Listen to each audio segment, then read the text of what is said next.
You're listening to the Surgeons of Horror podcast. Hello, welcome to the Surgeons of Horror podcast. Its purpose is to dissect and discuss horror films, both old and new. I'm your lead host for the podcast, Saul Murte, and we're about to delve into The Changeling, starring George C. Scott, in celebration of its 40th anniversary, having been released back in 1980. We will ask the questions as we cut open and dissect and discuss the movie narrative along the way of whether or not the film still serves and stands the test of time, and would we recommend it to future audiences out there or the current generation who may never have heard of this film or may have heard of it and have always been, oh yeah, put it on my to-do list and then forgotten all about it, like I have when I'm unabashedly have always had it on my list to watch, and I've never gotten around to it, which is it's crying shame, I tell you. Before we get to that, I should introduce you to my colleague who will be joining me in the podcast discussion of The Changeling in this episode, and that's none other than Richard Lovegrove. Welcome aboard, sir. Hello! Good to be aboard. Oh, hello. Hello. Yes. So I kind of was a bit rambling and raving through that last little section, but the point of it was, like, you know, I'm an avid horror fan. And there are often ones that have always been on my bucket list to watch, and I've never gotten around to it. And this was one of those, you know, and I haven't got it in front of me, but I want to say a couple of years back, Empire magazine, or now known as Empire Online magazine, did one of those like best ever horror films. Mm-hmm. Top 100 horror films, I think it was, and I want to say it was like number 20, or at least it was in the top 20, which is interesting. I think it was Martin Scorsese or something like that said that it was one of his favorite horror films. Yes. So there's a lot of interesting kind of things there. A lot of people have praised it, and we will curb our own thoughts on that until the end of the podcast to say whether or not we can concur with Martin Scorsese. We're dumping Martin Scorsese in it now, even though he may not have been the one that said that. But now I've got to find that. Okay, so we're going to cast our thoughts at the end, and as I said, we'll say whether or not we would recommend it too, along to boot. But before we get to that, like, I know for a fact that at the time of recording, which is as now, you only watched it for the first time mere minutes before we started rolling. Yes, yeah. It was very fresh in your mind. But having said that, how familiar were you of the movie before you watched it tonight? Well, when you mentioned The Changeling to me, I thought you actually meant the Angelina Jolie film, which I had seen, which is also in its own right a very good film. And I guess along a similar line. There's a little shitty kid in there too. Yes, Joseph is a little shit. He's a little shit. But I had no idea about this film, and then saw the trailer for it and went, oh, George C. Scott, so this has got to be a good time. Yep. And as I said, like in the trailer that I saw, I think it was Martin Scorsese, that was saying how he liked it, and a lot of other critics saying it was one of the greatest horror films of all time. Yeah, there's a lot of people out there to praise it. Yeah, sorry, carry on. No, you're right. Yeah, was keen to see it, and so literally was at the end of the credits before we started.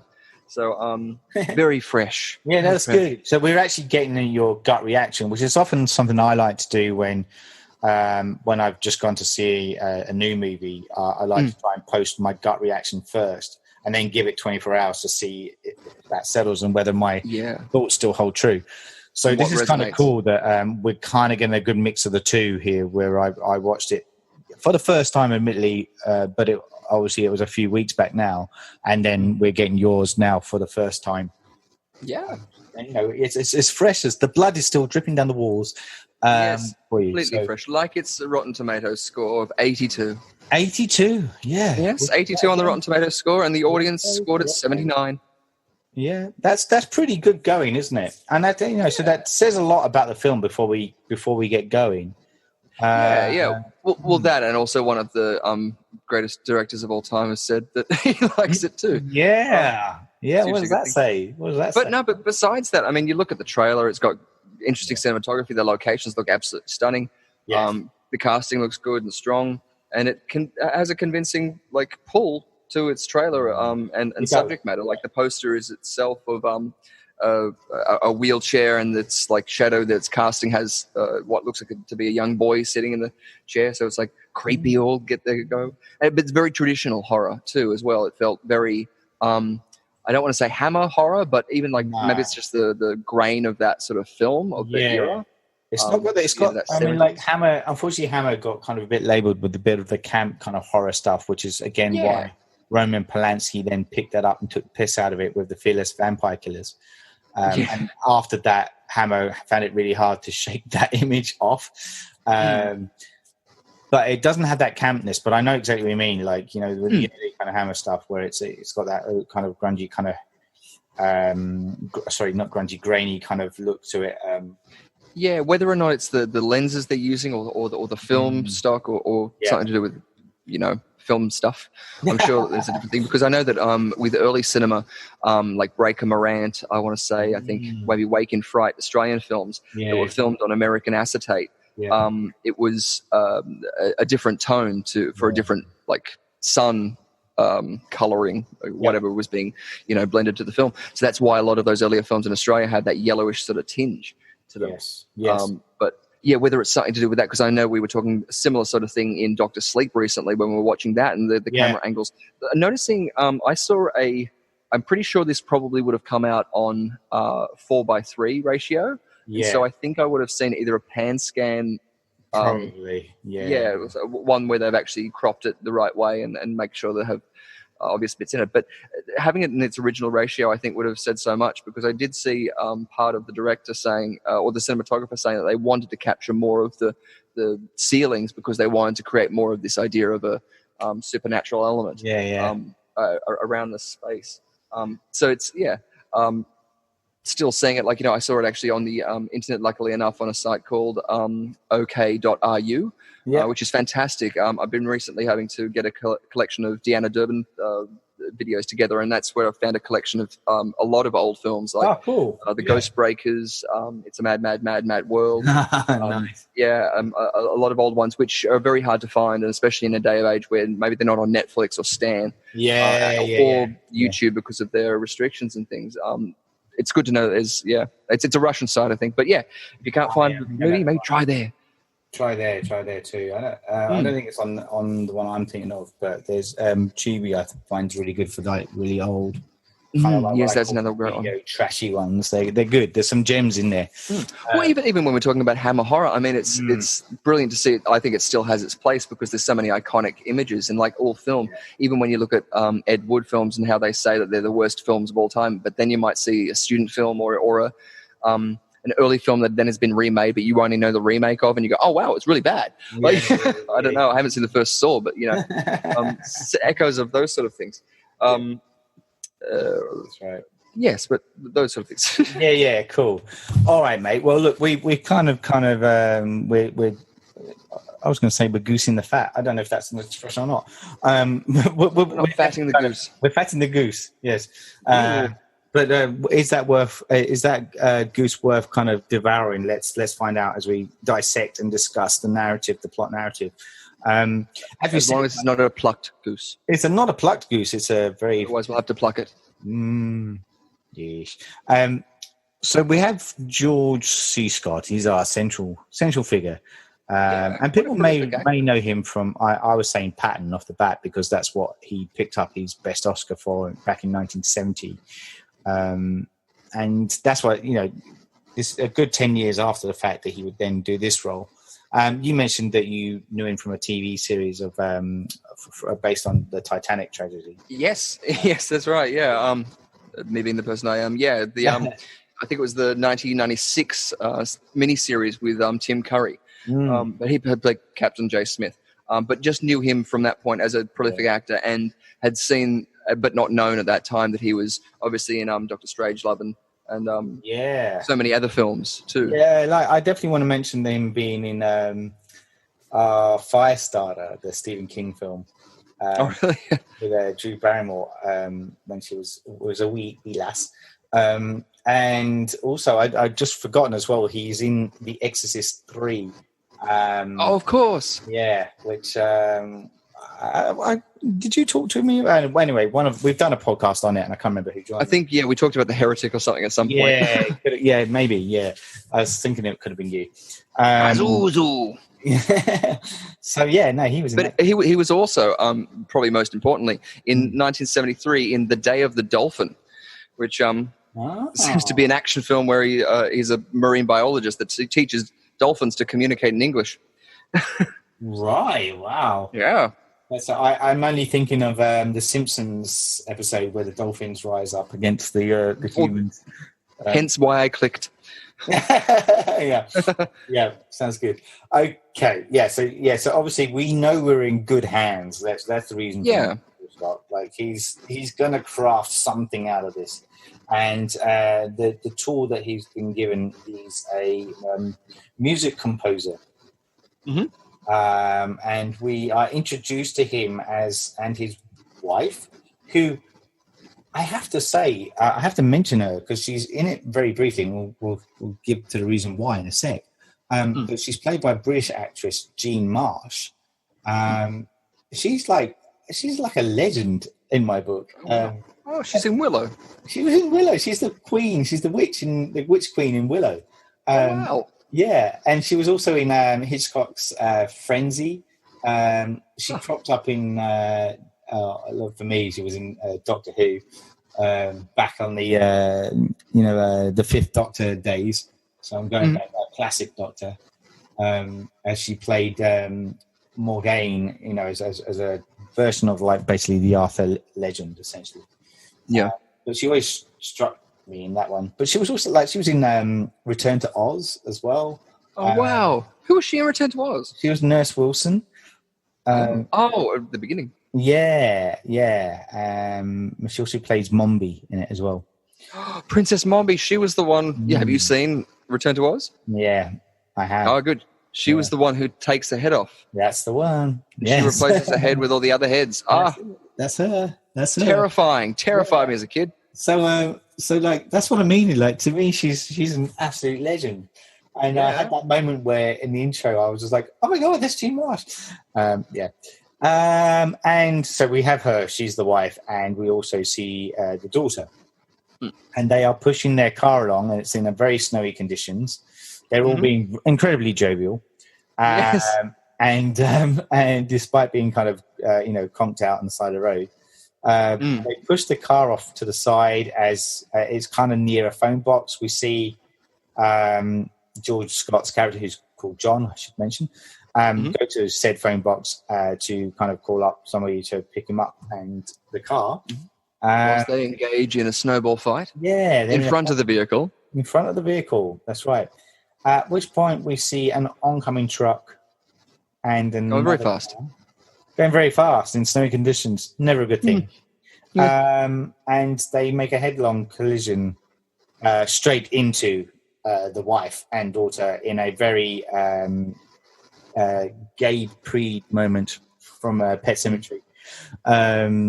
Yes, I was even going to say it was more of a Newton's cradle sort of motion that happens. Yes. But having said yes, no, it yields the same result. Yeah. As you say, a Gabe sort of thing with Princess Mombi thrown in as well. And her head gets decapitated and thrown out, but she just picks up another head and she's fine. And she's fine. Yeah, she goes on. Yeah, luckily for that other car that stopped, it was just like, oh, I'll just skid out here. But then we go into a freeze frame of him still in the phone booth. Yeah, there's a moment where he gets kind of stuck in the phone booth as well. And then he just stops and watches. He's just like, I can't be bothered.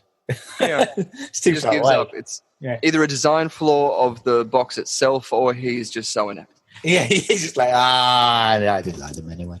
Yeah. So a very cliche sort of freeze frame, and then we have the title over the top of that. But it's sort of, it hasn't got any music behind that, and it's supposed to, I guess, to have the weight of what that we just saw. Yeah. But from the get-go, even the cinematography has a crash zoom to that truck in there, and it feels out of place because it's something that later on in the film sort of will come up. But the idea of the cinematography saying different things at certain moments, I don't know. where do we as an audience come on board? Like, it's a very different sort of point of view from the cinematographer's perspective. Yeah, no, definitely agree. The so what was your thought of that at the beginning then? Did you think that worked, that moment, or not so much? Like, I sat there and watched it, and I thought it was a nice setup. The ADR threw me at the car, but as you said, it was a charming little jovial thing. Like, George C. Scott and his laughing when he says, like, a million miles and stuff like that. Yeah. Lovely. Then playing the snowball fight, it was like, oh no, we know what's going to happen. Yeah. But like other moments in this film, because I guess it's that sort of thing of maybe this is the first time that these cliches are being exploited a bit more in horror films, that we're seeing the beats before they actually get to those punchlines. Yes, that's right. It still, I think, has the same impact, like, because again, you're sort of told by the silence and the freeze frame of where we're supposed to be at, so that when we cut to that next moment of him walking through the university or somewhere through the city, we go, oh, okay, this is obviously him. He's got this weight on his shoulders. Yes. Yeah. That's right. That's right. And that's right. Yeah, that's where we pick things up. Like, I think I want to say it was like 4 months later. I think we get a caption that comes up telling us that. And he's now in Seattle. And he's kind of, he ends up renting this really large, I found this bit strange. Like, so he basically gets a job, doesn't he, at the, somebody hires him. I'm not entirely sure whether that's part of the university that hires him. Yeah, I assume that he got a new job as a professor of music or something, teaching there. And at the same time, he's also either doing the university composing and performances, or that's attached. Either way, he's doing a lot of music stuff, and he seems pretty happy with his life. Yeah, that's right. Yeah. So he's kind of setting himself up in his own kind of work and his business, and it may even be where they were moving to. It's suggested that that's where they were moving to, like him and his family to begin with, and the university have given him this kind of leave to kind of gather himself, and this is where he's picking things up again. But what I found really interesting though is that he needs somewhere to live. He's basically like, I've got to set myself up somewhere, and he ends up at this really huge Victorian kind of style mansion. What should be a dorm house. Yeah, it's massive. Yeah. Like, why is he there on his own? It makes no sense. Yeah. There was one point where he's driving up at night and like early on in the film, and I was thinking this is one of those houses that you wouldn't want to live alone in. You would want to have a butler or a maid or just someone else in the house, because when he's driving up, there's lights on in that house, and you're going, how did they turn on? Who's in there? Who let those lights on? Either that or he's just really irresponsible. Yeah. Like, maybe that. It's a light on upstairs. I can't be bothered going upstairs. I can't. I've got 5 flights to climb. Yeah. It's odd. It's really odd. I mean, there is a gardener, isn't there, that kind of comes in, and I think there is somebody that comes in and cleans the house too. Mr. Tuttle. Mr. Tuttle. Yes. So but again, I felt as well that sort of just sets him up again to be. He's just very successful. I.e., he can rent that space. Yes. Because I even at the beginning was like, is he buying this or is he renting it? I mean, obviously, like being alone. Being alone in such a huge place obviously also lays the foundations of how incredibly lonely he is now without his wife and daughter. So by having this kind of solitary figure in a very small, very large space, just exemplifies that too. So whether that was just a choice for that point of view to really kind of drive that in. I do have a question. I mean, obviously, this film is about spirits, so I do have a question with you, which I don't need you to answer now, but have a ponder about of whether there is a need for the psychic connection to happen. In order for the psychic connection to happen, does it need someone like John Russell to come in, who's had his own grief, to be able to empathise with the plight of said spirit that he encounters? Like I said, I don't need to answer that now, but no. I feel like that's definitely a major part of it. Like, as in most stories need a gateway in. Even like, in improvisation, you're going to set up problem solution or set up call to action resolution. Yes. So the idea of going that, like, who are you and where have you come from, i.e. what's your super objective in life, what do you want to achieve? Yes. Even in its basic form, you're still going, okay, well, that's sort of motivation. So from a storytelling point of view, I think that's definitely an easy way that you could justify the inlet why the spirits are communicating with him. From the get-go too, we haven't ever got any resistance to the spiritual. Like, he's trying to take things logically, but he's not dismissive of that. He's open to the whole thing. I would have liked to have seen a little bit more of a dichotomy of that, of where he is, but that too is in he's getting evidence of certain things happening, like the banging in the house and stuff like that. So coupled with his own grief, which as you say, you put yourself in a situation that's scary, you'll feel scared. You put yourself in a large space and you'll feel lonely. Especially if it's empty and that place with so many corridors, and even just when they walk into the house the first time, you look up to that gorgeous chandelier and the 3 levels that just disappear into shadows. I love looking at the location and another location at the end of the film and thinking whether or not it was one of the main reasons why the film was made. As in the filmmaker had access to these 2 historical locations. And it was like, cool, great. Well, we've got George C. Scott, we've got these people, we'll write a story. Or it was the other way around. It was a story first and then great locations, which, again, even when we were doing The Shining, you have so many different choices of have a good story and you'll be able to do that story in any location and do it effectively as long as it's a good story. Yeah, that's right. So, with this... idea of the spiritual, second that we're getting the idea from even the perspective shot from the camera, there's something else there that's beyond a physical manifestation. But as in that's part of the fun of horror. That's it, that's right. So on that note, we do kind of get these early instances of these strange occurrences that are happening within the house. You mentioned about the loud banging kind of sounds. There's a window that shatters at one point in the 3rd floor attic room. That's right. And then doors kind of randomly open and shut, and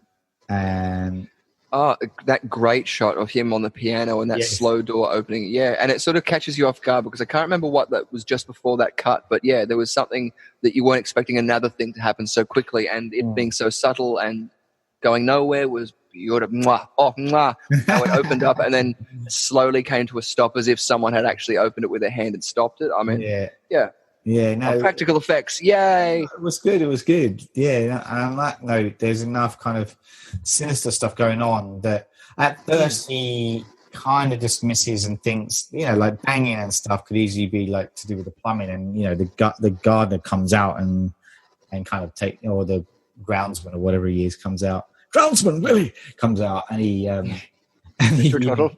Mr. Turtle. Mr. Turtle. I said Mr. Turtle. Mr. Turtle. He comes in and he kind of goes down, I should say, and looks into the basement and looks at all the pipes and stuff, and he doesn't see much wrong, but he said, it's a very old house, blah blah blah. So these kind of things kind of get easily dismissed at the beginning, but enough stuff. It's good that they do that. Yeah, I agree. Yeah. A lot of sort of horror films, especially as a nostalgia critic, I think did a review of the film The Haunting, with Owen Wilson, pretty creepy.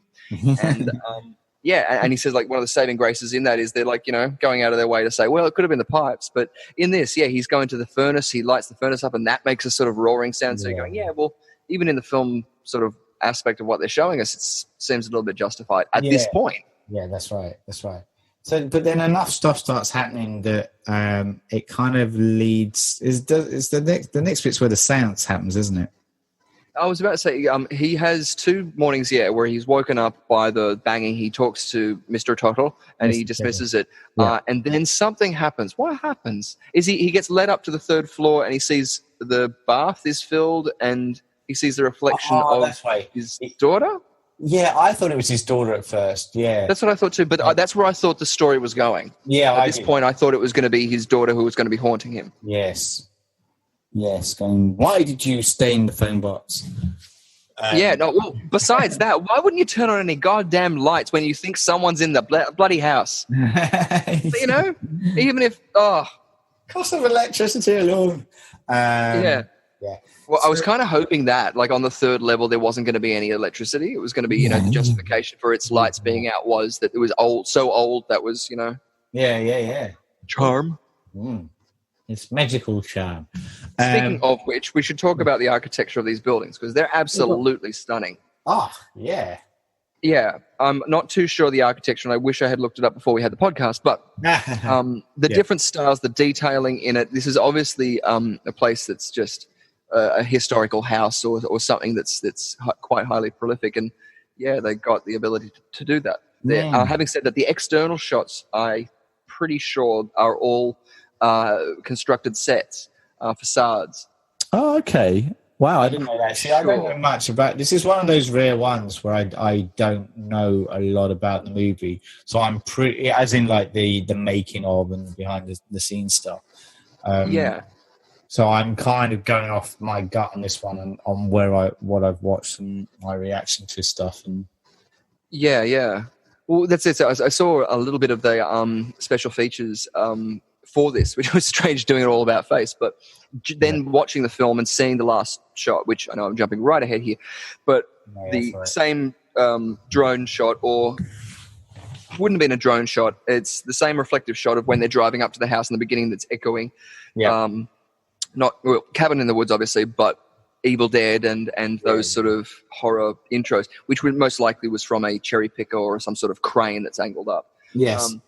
But besides that, when you see the location beforehand and at the end, you can see why that is. And then on the special features, you see them constructing the gables and stuff, and constructing it unlike they were mainly constructed because they wanted the lights to have depth to the rooms, so that when the facade was there, you could have someone behind a window, you could have something, and it would look like there was actual room there and someone in there.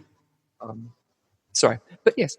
It's cool. Beautiful rooms, just with the architecture of the building, adding to the elusiveness as well. Like the more detail, but natural detail that you have with a room is the more interesting.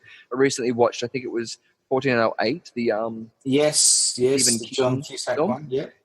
And so the special features for that afterwards, and them saying how like they played it down to look like a stereotypical hotel room, but then I don't know, maybe it's just we're Australian, going that it was still a lavish, beautiful room, and even within that, there was still so much detail and care, and the beauty of each room, even in its details of the paintings that's on the walls or the finish that they've chosen to attach to the architraves and stuff like that.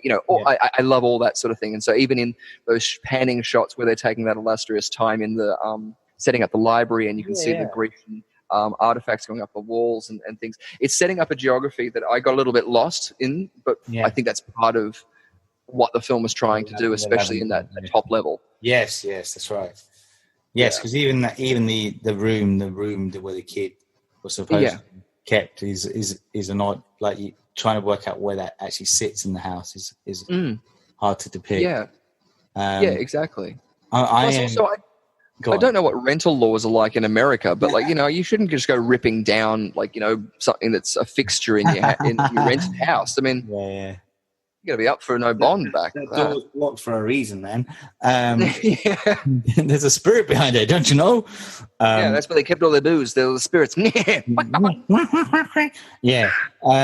he does find said wheelchair from the cover in there too. Yeah. In a very dust-clad room. That's right. The music box. Oh, the music box. And yes, that's right. And it plays similar. It plays the music that he thought he'd been composing all this time. Yes, in that same scene, I think when the door opened in that beautiful sort of way, I think that was the piece he was composing then. Because after that, that's when he starts recording. I think so. And that, but although there was a moment where the gardener dude comes in and he says, "That's I'm sorry, I didn't mean to interrupt the composing." And he said, "That's okay. It's already composed." So. That was a bit of a moment where we find that out later on about the music. I was like, oh, what? George C. Scott says it's already composed. Yeah, he said it's already. Don't worry, it's already composed. And this is before he hits record. Yeah. So maybe that's just like, some sort of meta thing by the screenwriters. maybe. Yeah. Maybe it's that sort of thing. Like going back and watching it again might reveal other things. Yeah, some other highlights along the way. Yeah, I think having some moment to digest with it too and see what resonates is an interesting sort of thing, because even within that, like, the idea of the banging on the walls we see in that second time when he wakes in a fit of crying because of his daughter's death, his wife's death, Princess Mombi.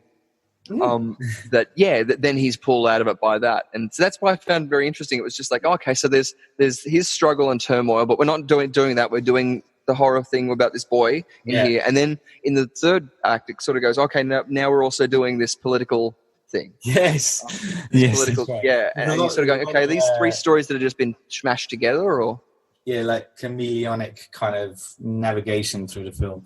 So. Yeah, it's really interesting, isn't it? So look, where am I going with that? So so I said about the seance. So like he basically kind of meets up with a few people and have a seance. Yeah. And during that's when they discover the identity of the child in question. And that it's potentially linked to a local family and the heir of this kind of wealthy... he's a U.S. senator. His name's Joseph Carmichael, played by Mo Douglas. Yeah. So I was just going to say with the seance as well, like the what they get they get a psychic in because again he's sort of he definitely knows that there's something that's out of the physical realm to do. So he gets to them, and then she starts doing automatic writing, in which she gets the words Joseph, and she gets that, but she doesn't get really anything else besides her asking, like, how did you die and everything like this. They set up a new apparatus in which then a glass gets flung and smashed up against the wall. Yeah. So there definitely is this sort of stuff, but also too at this point we get the idea of the POV from the spirit, or that great sort of follow shot that comes down the stairs during the seance. Yeah, that's right. Yeah, it felt really like it could have cut the 20 minutes earlier before this, like, out, like, as in from the beginning, even the stuff with the snow in the beginning and the car accident, and just start with him going into the house and doing the music stuff, like, Yeah, true. And what? But then, and not having the car bit. Do you mean, or do you mean? Like, I even think not having the car bit, but like obviously justifying that in the flashbacks, because we get another moment of flashbacks that happen. Yeah. But even in expository dialogue, I mean, you've got moments where there's that, even him just waking up crying and saying about his daughter, him seeing the reflection, you'll piece it together. And I like the unknown element of that, especially though when you've got not that story that's being really told. He's grieving, cool, we get it. Like, this is a side plot. And then the heartstring of the ball coming down the stairs. I think that's the thing that pushes him over. He gets rid of the ball. That's right. That's right. Because he goes and drives off, doesn't he? And he throws it into the river, and then he comes back. Yeah. The ball bounces down the stairs again. That's a cool moment. Yeah. Have to admit. Exactly. I was waiting for him to throw his hands up and go, nope. I'm out of here. Exactly. Now just turn on some goddamn lights. But what she's doing in the seance is automatic writing, which is an actual thing that psychics it's a cool thing. Try and contact spirits in many different ways during seances, and this yields those results. But when he's listening back to the audio, that's when he starts. He records it, doesn't he? He records the seance on audio. That's right, on a tape. And it's when he plays it back, he gets the answers from Joseph. Which has that eerie thing, and he talks like this all the time. Yeah. Which is great and very spooky, especially spooky. I'm trying to think of a film that did that recently. Is it The Sixth Sense? Maybe. Yeah, The Sixth Sense. I think I remember him listening to the audio, and then you hear this or something. Maybe, possibly. There's just backtracking as well to the bit with the lady, the psychic. The psychic does automatically. Where she walks in, and then she automatically walks straight up the stairs. Yes, and up to the room. Up to the room, that's right. And while the other dude is setting up, and he just leaves a be, like, as if there's nothing to it. To me, like that struck me very as Tangina from Poltergeist. Yes. But then obviously Poltergeist came 2 years after this, so it's kind of like... Yeah. I was waiting. Don't go into the light. Yeah. But it did strike me as that kind of moment where that happened. But I liked the describing bit. I thought that was pretty good. Yeah. Frenetic as well. It wasn't... Yeah, the sound of it and the whooshing of the paper and stuff was great. And it was a rhythm that was really consistent. Like, that was where the film picked up. That's what I mean. I agree. We felt on board. And then with the coming down the stairs of that POV shot and then coming in and resting in the room, just that awkwardness is like, is in where it's in the room with us now. Yes. Yes. I loved that. And so I was even thinking when he was playing that back in the end, I was waiting for the voice to come like out of the air next to him, like, or something like that to blow in his face, something that was quite visceral because again, it felt like it was in that same room. And that was something that the cinematography, I think, needed to be a little bit tighter because in the beginning there was those traveling shots. Yes. And it was annoying when he was going through the house. It would have been great if they were just locked off shots at low angles at the end of the hallway so you can get the majority of this gorgeous hallway. Yes. And the parkour flooring and but just having an orgasm about the architecture. No, that's all cool. Gushing on the walls, if you will. Devil's in the detail, they do say. So exactly, or Joseph, as it were. But yeah, so this is when we start to get that whole connection that it's there's a spirit in here. There's a motivation behind a story because he now knows what to do. Yeah, so he finds out that obviously the spirit's name is Joseph Carmichael. He was actually murdered by his father, Richard. And Joseph was a crippled child. Yep. And he very sickly child, had a lot of problems. In the bathtub. If he had lived to be 21, he would have inherited the family fortune from the maternal side. And if he didn't, it was supposed to pass to charity or something like that. Anyway, if he was to die, it would go to charity. Yeah, that's right. So the way that the father could still have control over that empire would be if he had control over the son. But if the son was sickly and gonna cark it, it was gonna go default to charity, and that's not what a capitalist American wants. No, they don't want that shit, man. Nope. And so, what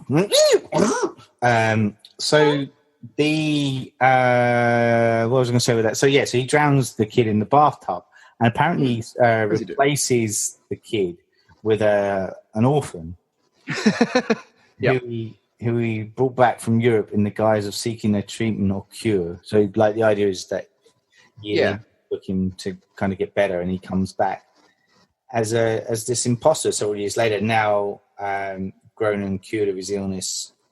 Continues on as if nothing has happened. And as I said, this is the senator character that we are introduced to semi-early on in the film.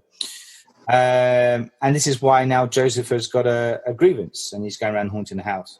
And he basically wants John to go and investigate his murder. Justice. Or to find his medal. Yeah. Murder, my medal.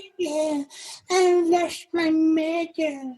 And it was actually just a mistranslation, and what he really likes is metal music. Yeah. He wants some heavy metal in his life. Yes, he wants to rip open that carnage. None of this classical shit. Break out the screaming guitars and stuff. That's it. Nothing like a bit of 7-minute guitar solo synth action going on. Oh, yeah. But what happens at the end with the stairs? Air guitar. That's what's pushing him down. I'm getting really freaked out just on the side because my light keeps flicking off. Oh dear. It's Edison up. One of the bulbs is gone. My side light has just gone.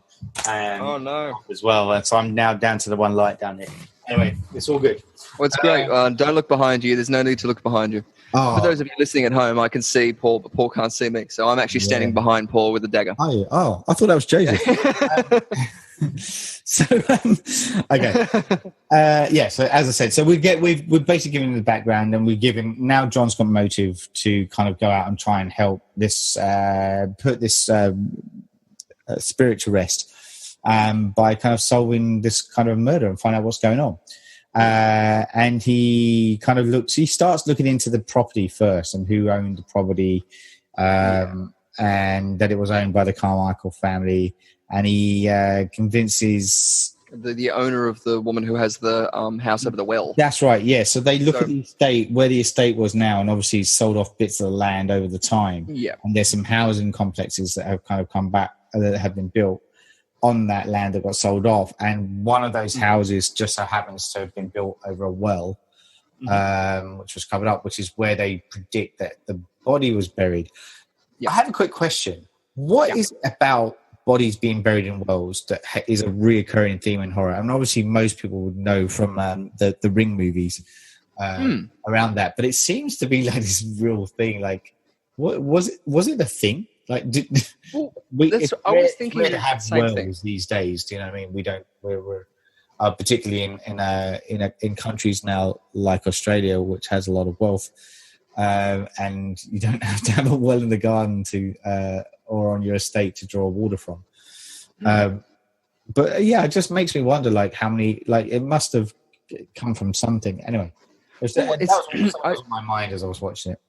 Yeah, I always quite like it in the moments in especially horror films when they do those exposition dumps of where they go into the historical microfiches and do all that, because it's a very much an echo of real life. If you do want to find out about like your own property or what's on this land or what was once here, you can do that. You go to your local library, and if they haven't got it there, they'll be able to get you in contact with people who can get you the access to the actual maps.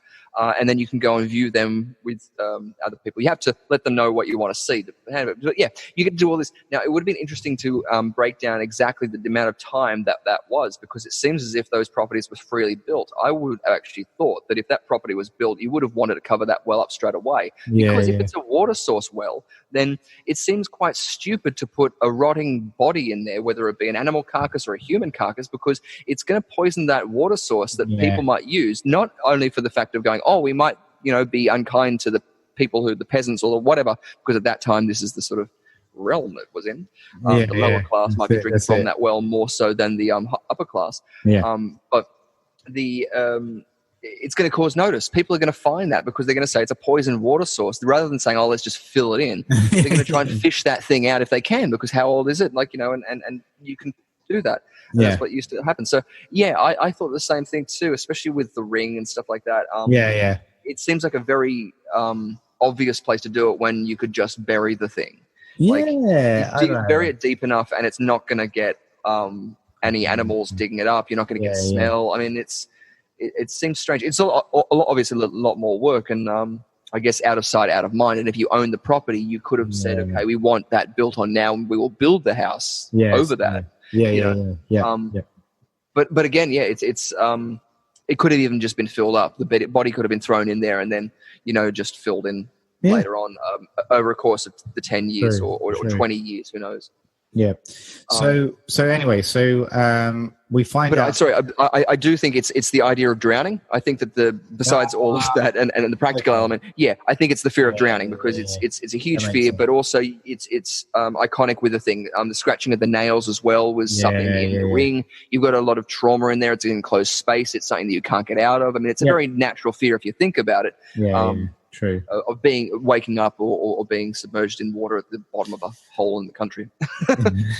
Yes, exactly. Yay, fear. A very rational fear, so no one should feel worried about that. It's like heights, it's a rational fear. Death. If you're ever stuck in a well, it's okay. It's rational. It's rational. You're okay. You're right to feel afraid. Yes, that's it. You saying that to yourself. Okay, so sorry. That was a digression on my part. Sorry. So so basically Joseph then finds that out. So sorry, not Joseph. Joseph knows about it.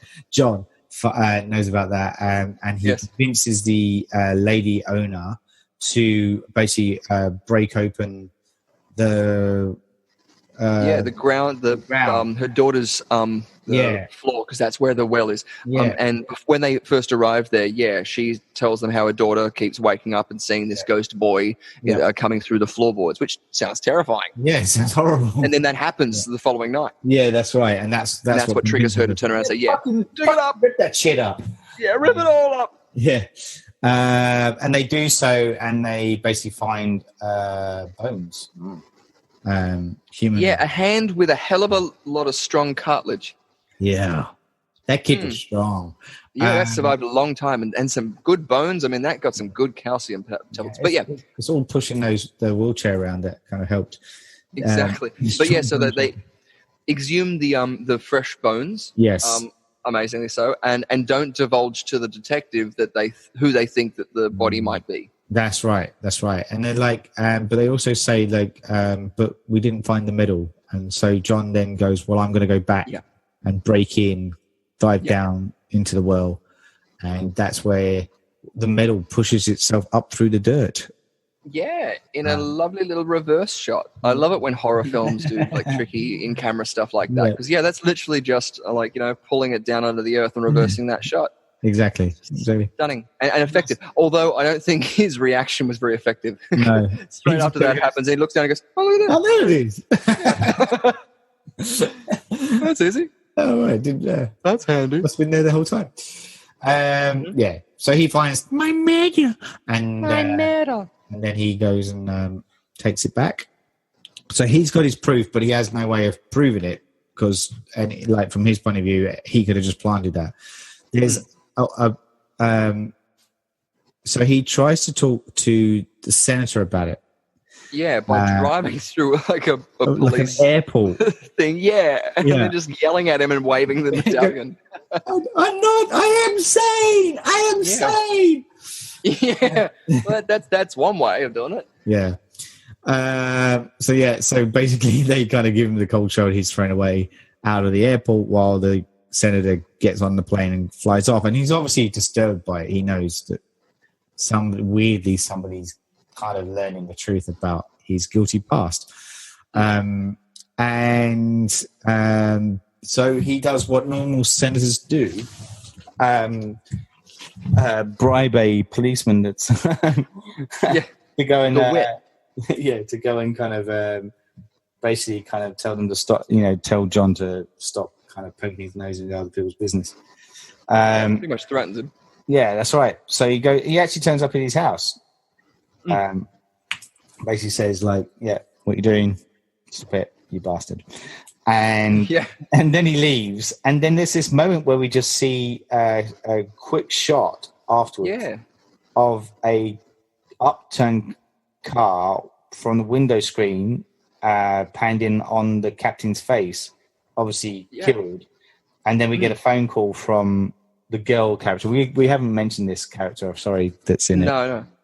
But she's kind of like confident that John talks to. Her name's Claire in the film. She was the one who arranges the house. That's it. Yeah. So she's basically like the person, as I said, he's confident, like he's who he needs to talk to air out his thoughts and conversations. Otherwise, he'd just be a madman. Yes, exactly. which he also may be. When he might well be. That's true. And so I was even going to say, with that shot where that happens, he's staring into the mirror, and the mirror shatters, and he gets cut by a little shard that flies off. Yeah, and cuts him.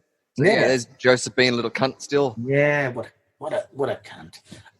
Exactly. But and so she comes rushing in. At this point, I think she says, "Is this when she says she's been fired?" Maybe. Yeah, it could be because she's so angry. Yeah, that's when DeWitt's there. Yeah, that's it. Yeah. I felt like DeWitt could have had either that spread out earlier, or a couple of scenes where he came in and was just like, stay out of this, and then warns it. Then follow him. Yeah, a bit more. I just realised I skipped over a bit earlier with the girl character, the Claire character, with her reaction to of course when they find out the seance. Yes, when she listens to the tape. Yeah, and she has this really overly dramatic response to it. Gets really and bursts into tears. And I thought originally something had happened to someone she knew, and I didn't realize, I didn't peg at first that it was her reaction to the audio. So I got a bit thrown at that point. Yeah, like, oh, what the fuck? What's happened to? Who's because you don't know if that's a time transition from his. Yeah, exactly. That's right. But she's walking in doing that. No. I was even going to say the moment when she at the end of that scene is staring up, and she stops suddenly and is just staring off camera. Yes. Felt very much like The Haunting. I think it was The Haunting. The old 1960s film. Yeah, The Haunting. Yeah. Based on the house. Yeah. And just that shot, and it was great because we can't see what it is. We want to know what she's looking at. Yes. And the more time you drag that out was great. But then to cut and have that reveal of it just being the sentient wheelchair, which I kind of was hoping that the whole film was actually going to be the ghost of the wheelchair and just someone to sit in it. Like, just sit in me. I was just right there. I know there was a moment where it could easily have slipped into farce with that wheelchair, I have to say. Yeah, yes, the chase. Yeah. Yeah. And I was just like, no, please no. Yeah. But thankfully it did move away from that. Yeah, it was like that scene in, what was it? Scary Movie 2. Yes. When they're like, having that race or whatever stupid thing in the hallway. That's right. Yeah. Okay, so sorry, and we're jumping around. I apologise. We've dissected this one pretty badly, but there's just cause. Organs everywhere. Yeah, Columbo gets called to the big house. Yes, and Senator finally agrees to listen to the story. Hold on, Columbo goes over to his house. Oh, sorry, the patent. What was his name? George C. Scott. Yes.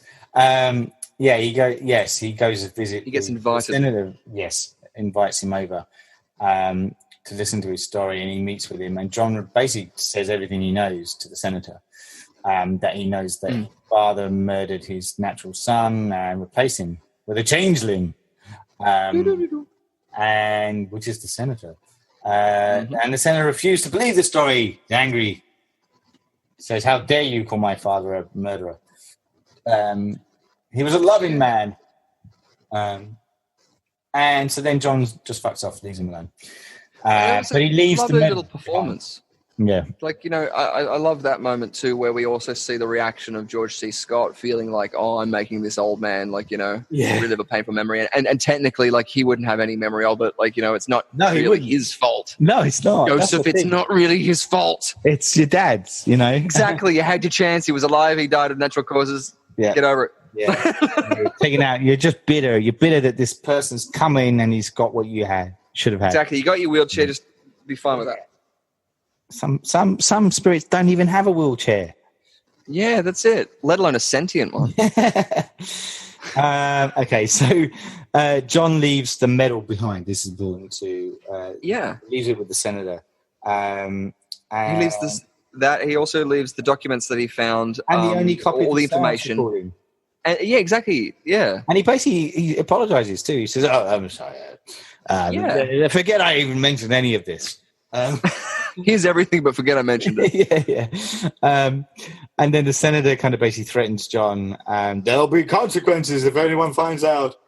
Yeah. Don't slander my dad's name. Yeah. And then we get that scene where Claire turns up at the house on her own in an attempt to find John, and this is where she gets chased by the wheelchair. And then she falls down the stairs in comical form, just as John arrives. And then the whole house begins to shake and rumble and burst into flames, weirdly. Yeah, and then the flames that licks down the banister as well. I didn't get that because that's what I meant. Like I was waiting for this to culminate in some sort of explosion, fire, or water thing. Yes. Or steam. I was really hoping steam. All of them. Mix it up a bit. Yeah, but even back to like, there's one of the only lights he turns on the third level is like one of the little lights that you pull out of the roof. Yeah. And so like wiring issues. Like you could have fair enough supernatural fire, but there wasn't anything attached to Joseph's passing away or life that insinuated fire.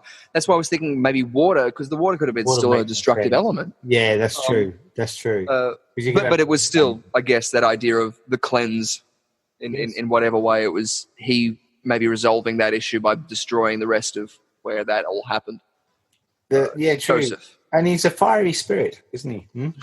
He's a fiery little shit, isn't he? He's a fiery little one. Isn't that right, Mr. Turtle? It's just the boiler.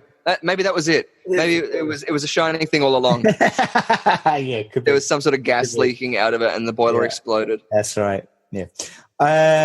So basically, John pulls Claire out of the house, but he goes back in to try and stop stop Joseph from having a tanty fit. Yeah, again. And there's a big wind, which makes John fall from the second story. He somehow survives that fall. And as I said, and then the lights of the house start going on fire. At the same... Sorry, go on. No. I was about to say exactly what you were about to say. At the same time, we get this sort of visualization, or is it really him walking into the house? I remember seeing him going, wow, how did he teleport there? But it's the senator now walking into the house and slowly, methodically walking up the stairs as it's like on fire around him. The banister's on fire and the walls are on fire. That's it. And he's slowly, methodically walking up there as it's intercut with him in his office, which we last saw him with the two medallions. It's still resting over the picture of his father, and the table shaking, and the reflection of the medallion is shining in his face. Yeah, that's right. And everything's shaking in the office, isn't it, as well? And and he's alone in there. But it's this idea of going: is the spirit showing him this, in his head, or is it him actually experiencing it? Yeah, is it him coming to terms with something? Possibly. There's so much interpretation. If he hasn't been there, how can he get his head around the geography of that bloody house? He knows his way around. Oh, yeah. Oh, that light's just come back on again. Oh, it's the shining. It's shining on you. It is. So he makes his way back up the stairs, the spirit does, and into the room in question. Yep. He goes right up into Joseph's room where he sees, his father drowning. Joseph. Yes, that's right. And he sees that it is true his father was a bastard and killed him. Not him. He killed Joseph. I was waiting for the father to turn around and look at the senator. Just so you had this moment of him going, oh, Daddy, or something. Yes. Rocky. Rocky, Janet, Dr. Scott, Janet, Rocky. So he basically, and John actually sees the senator's spirit illusion or whatever it is going up the stairs as well. Just before the chandelier comes crashing down and nearly hits him. And the staircase too. He can't get up or down. And then, but then we go back to the mansion and the senator there, and it's revealed that he's having a heart attack. And he basically dies at the same time as the attic room explodes. Yeah. That's right, yeah. Yeah, and then basically John and Claire arrive and they basically see the senator's body being kind of taken away, essentially. An ambulance turns up and goes past the mansion, which is now completely alight and in flames. Yeah.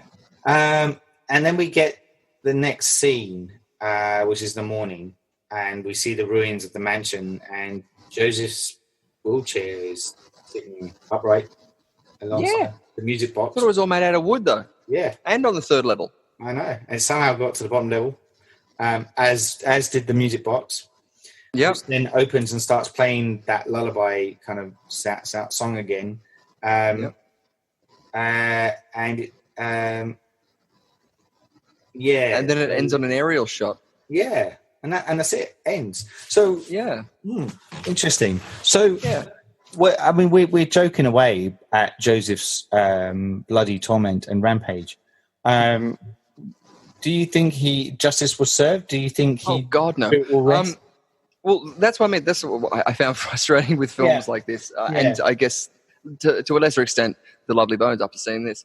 But the idea of the motivation behind it made Joseph's motivation really, I don't know, pitiful or not justified, because the father was the character who should have had justice served, and he got away with it. Yeah, that's right. It's weird, isn't it? So this senator guy, it wasn't really his problem. He didn't know about it, as in even with him saying you don't deserve this, and it's just like but neither does Donald Trump. It's that idea of I felt misplaced with that, but I guess with the resolution that he's not going to torment anybody else at the end of the story is still good. But the same sort of thing with The Lovely Bones, you get that idea of going that the story sort of it could have had a moment where there was a bit more justification rather than fate, even though they've resolved it in that sort of way. Idea of going, I know you were talking about like the dad kind of didn't get the full extent of the wrath of where, or the anger where it should have been placed, and instead it's gone to the senator. Isn't that a case that anger or hatred has to be channeled somewhere, otherwise it just stays bottled up? He'll always that's what I mean. An angered spirit. So exactly. Yeah. So in that that's sense, the good thing about supernatural sort of stories. Exactly, it could just be unresolved feelings that aren't placed on anyone. That's why you can justify so many hauntings in story and myth being wrong place, right time, sort of situation. I mean, it's like and that's part of the appeal. That's that unknown appeal of going. It's not justified. You are a completely random victim, which adds to that fear. Yeah. That's it.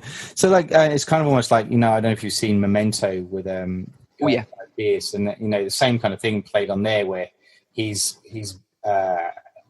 modus operandus is to exact revenge of what happened. And when, without giving too much spoilers away, but when he does carry that out and then realizes that it's not directed at the right place, it's there's that where does that anger then go? And obviously because he's got that condition, it's all kind of wiped clean and he starts all over again. But it's interesting like that. I find that I was even going to say on that too, that you got the Fight Club on a similar sort of vein, that idea of it's got to go somewhere. He creates this entire split personality. It's definitely interesting. It's a definitely interesting subject. And maybe that's why it's resonating and why it's been placed so highly with people, because I found myself instantly, even though it's a very different beast, kind of liken it to The Exorcist in many ways, in the sense of like it, and obviously the Exorcist is a demonic spirit, but that idea of a vengeful spirit of some kind of tormenting somebody. I don't know. I don't know where I'm going with that, but I do remember thinking that as I was watching it, and thinking it was in this case the Changeling was the lesser of those two films, and maybe I'm wrongfully kind of comparing it with a film that shouldn't be compared to. But just found it an interesting. I don't know. Just found it an interesting journey, and as we said, like it's been praised by a lot of people, and part of me gets it, but part of me also is like, I don't know if I necessarily agree with them. I found myself thinking it's an okay film, and same. It didn't move me, and I guess that's something that I always look for in a film. I want to have that emotive connection with the film, and I don't think I got that. So, and that's, I don't mean to disparage the film too much, because it's not like it's not a well-crafted film. It is in its own way. I just didn't connect with the subject, I guess. And so because of that, I ended up questioning why it's so revered, I guess. I don't know. Where did you end up with it? I mean, I do think with that, when I heard the quotes saying that the people who liked it made me then, after I'd seen it, then think back to why. Like, maybe it's just like all stories and all art, I guess, we all gravitate towards the stories that reflect more of what we either feel hard done by or, justified by or whatever. So maybe it's just those resonant storylines that got to them. Who knows? It could even just be the sound bites. I mean, the seance scene was intriguing. It was impacting it. The scene with the at the top of the stairs, like, the subject matter of it being a cover-up changeling child, like, as in, that's what I mean. If you were to go the Angelina Jolie route, which just concentrates on that story and the growing up and that replacement of this imposter, doing air quotations around that, you know what I mean? But this sort of person who isn't who you think they are in your house is a very interesting sort of thing, because there was one point even in this film I thought, are they going to just go, this is a demon type thing that is a changeling in its own right. It's just showing you what it has to show you to manipulate you. Yeah, exactly. But that's every story, like, can be different and should be differently told. It should be like a magic trick. Everyone should try and do it, even if it's the same trick with the same result. Try and do it differently in your own way, and that's what makes the trick more interesting. Not debunking it, but the journey and the magic that you have within that of experiencing the unknown and that, because they are just films, and as long as there's not real exploitation going out there, and the story's strong, I mean, you'll get the prominence. I don't even know how much it made if it was a financial success. I assume it would have been this film. But, I mean, it was shot. The budget was $600,000. Wow! It got 12 million at the box office. Wow! So, very well.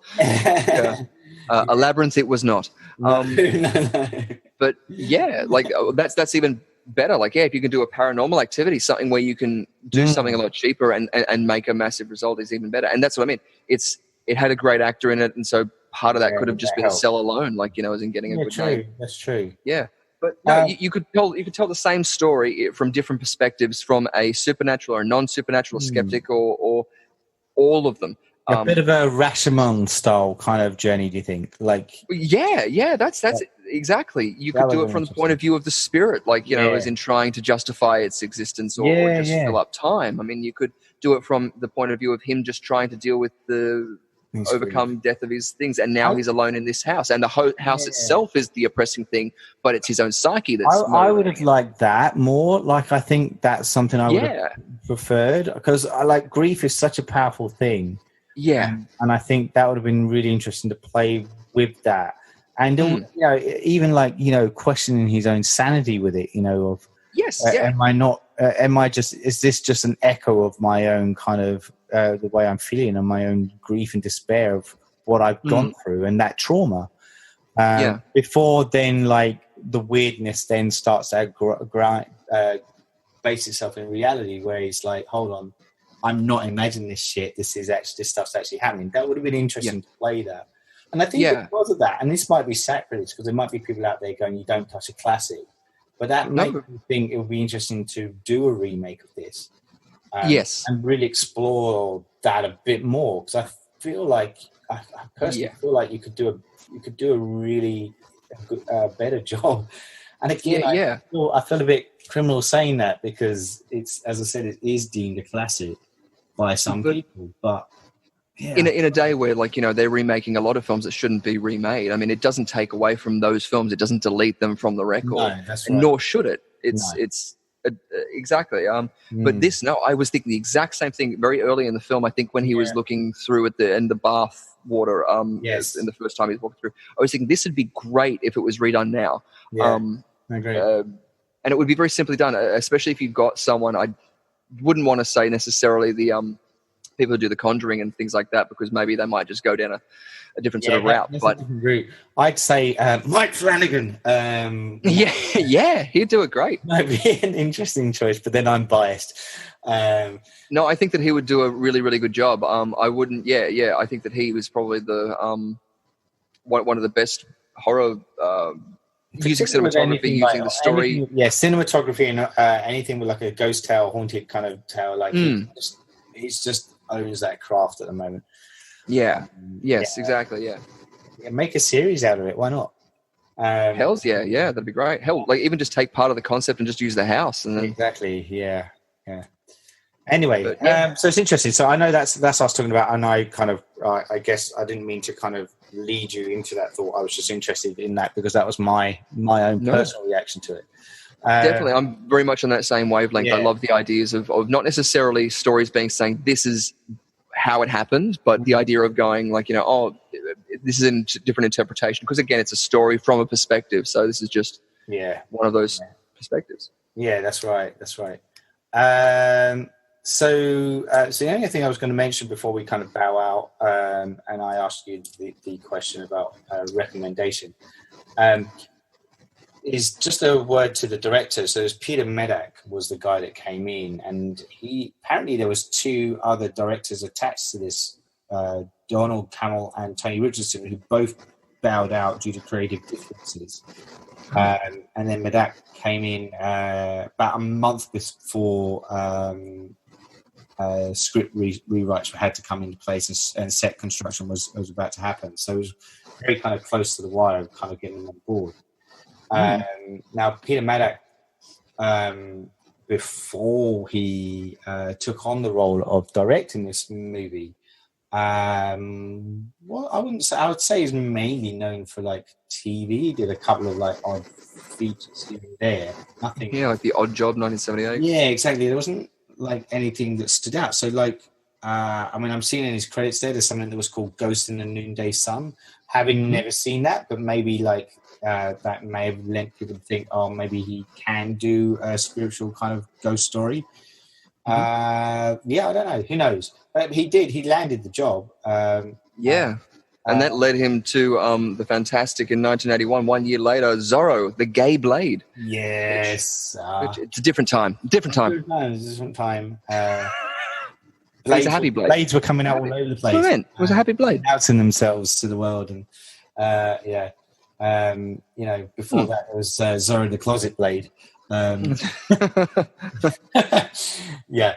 Yes. He didn't. Like, I don't know. Like looking at it, I mean, he did quite a few episodes of Twilight Zone down the track. Yeah. Oh, he did The Craze. That's a good film. Oh, cool. There's also Species 2. Oh, have you seen Let Him Have It? That's an awesome film. Recommend that. No, I haven't. And Romeo's Bleeding. That's a great film. I was going to say he did Species 2 as well, which I think is pretty interesting. David Copperfield as well, which is interesting. He went back to his roots. Not the magician, I'm assuming. No. Although he did do an episode of The Wire in Carnivale. I like Carnivale. I don't know if you've ever caught it. I haven't seen that. Want to see it, though. Good. And Hannibal more recently as well. So he's still doing the rounds. He's still kind of in the game doing a few things. More recently called The Ghost of Peter Sellers. That's quite interesting, actually. It does sound interesting. But yeah, just thought I should probably make an announcement about him as well. Okay. So on that note, then, we kind of said roughly our thoughts on it, about our reaction to it. As I said, it was up there pretty much. I'm pretty sure it was in the top 20 for the greatest horror films of all time, as rated by Empire, according to people behind the Empire Online magazine vote. And as you said, Martin Scorsese's also tipped it as one of his favourites. Is that credible in your point of view? Do you think it's that strong a movie? Ooh, I don't know. I'd be pressed to think of a top 20 horror films, let alone then having to cast out the ones I haven't seen. But I don't know if I would say the top 20 things. I kept at the early beginnings of it, maybe just the subject matter of the poster made me think of The Orphanage, the Spanish film. I like where you're going with that. That's a film I do feel like a horror film. I do suggest people, if you're interested in horror, that's a great film. That's a tragic, great film. It is a beautiful film. That's good. I'm glad you mentioned that. And I get where your head went with that too, Richard. So on that note, then, I'd still recommend it, though. Yeah, that's what I was about to say. Would you recommend it? Yeah. Yes, as in the iconic scenes of the seance, certain shots with it, whether it being The Pioneer or not. If you're a George C. Scott fan, if you were a fan of even just that image style and I want to say slow pace, but it's not necessarily slow pace. It has moments of slow shots, but it's a contained story. Like if you like The Ring, for some reason I want to say, like The Grudge, It's a bit in places. It's a bit fractured, though, isn't it? The narrative is fractured. It's not. It doesn't have that normal pace and feel to what would be an eerie ghost story. A lot of hard cuts with plane noises. Yes. Yeah. But having said that, like maybe that's why it did make a lot more money, because it was more on the senator level, or the the people with rich houses where they I remember having a well and us burying old Jimmy down there. Old Joseph. But besides that, it's those same things, because I loved in The Ring the idea of going back to that well and digging it up, and that adventure of it and the historical thing. So it hits the beats. It's just maybe an editing choice. It could have. That's what it is. It'll be interesting to see other people's points of view, because obviously we are coming at this a bit fresher than people that may be more familiar with the film. Just to and a one viewing too. Yeah, exactly. Just to recap, Richard has only seen it once and literally just recently from before we hit record of the podcast. Sorry, guys. I watched it for the first time about 3 weeks back now, 4 weeks back. So for us, it's very fresh and very new, despite being like 40 years old, which is why we're doing the podcast on it. So let us know if you're thinking like, you guys are crazy. And if you think it was a classic in its own right, let us know and say, maybe champion Scorsese's points of view across to us and hit us up on our social platforms and let us know. Exactly. I would like to see what was Scorsese sort of...